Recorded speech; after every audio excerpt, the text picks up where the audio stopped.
Hi there, a big welcome to Malmesbury, and in particular Malmesbury Abbey. My name is Eddie, and a big welcome to my channel.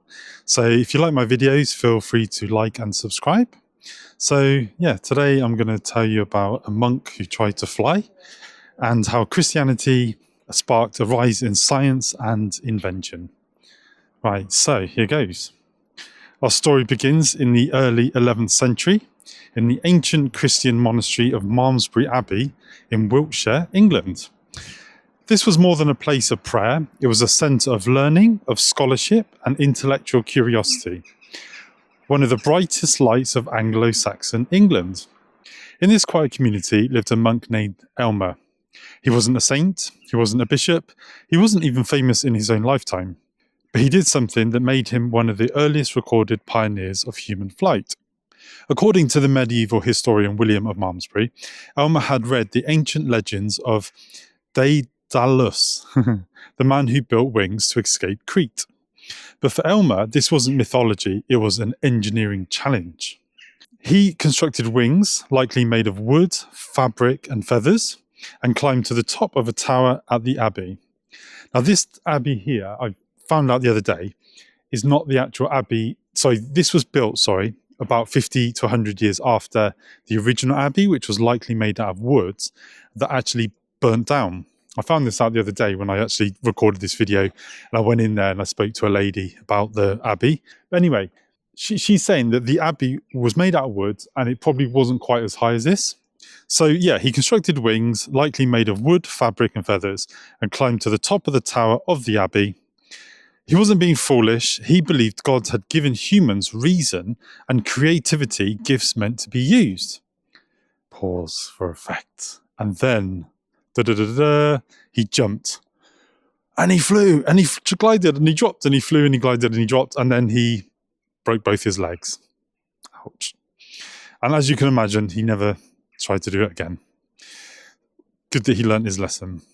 So, William of Malmesbury, the historian, tells us that Eilmer glided for over 200 metres, an extraordinary distance for the early Middle Ages, before crashing, and as I said just a few seconds ago, and breaking his legs. Eilmer survived, but he never flew again. Sorry, as I just said. But when asked what went wrong, he said the problem was simple.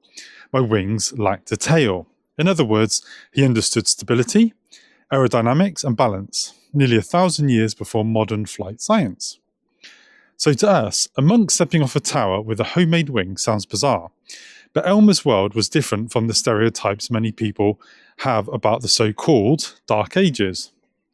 Christian monasteries were intellectual engines of Europe.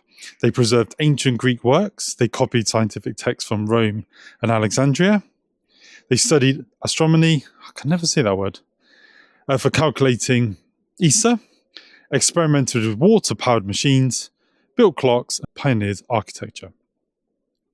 To people like Eilmer, understanding the natural world wasn't a threat to faith. It was a way of worship.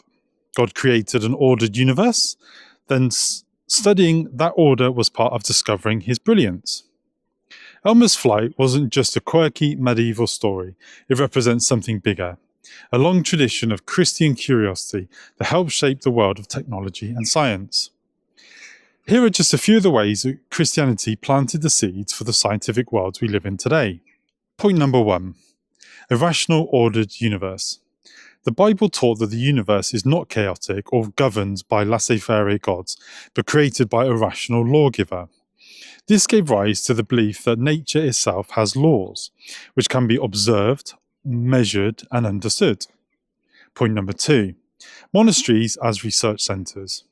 Monks invented early mechanical clocks, water-powered mills, agricultural innovations, brewing techniques, metallurgy advancements, written record-keeping and preservation of scientific texts. Point number 3. Christianity encouraging literacy and education. Every monastery was a school. Every cathedral ran a school. Universities like Oxford, Cambridge and Paris were founded by Christians for theological, philosophical and scientific study. Point number 4. Early Christian scientists. Bede the Venerable, early an astronomer. My pronunciation's not very good. Roger Bacon, optics pioneer. Jean Buridan, impetus theory. a precursor to Newton's laws.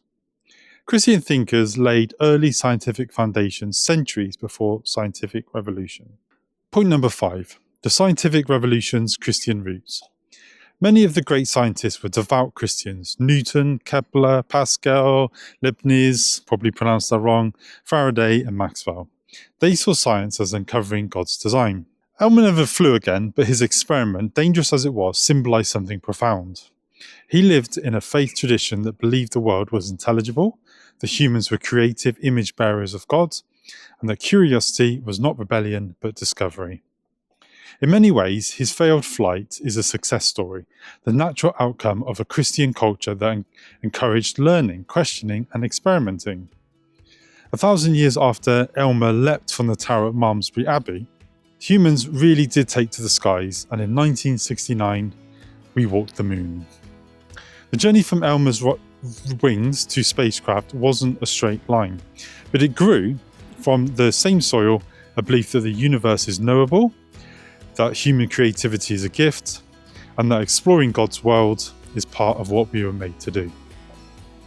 This is a story of Eilmer of Malmesbury, the monk who tried to fly, and how Christianity helped lift the world into the age of invention.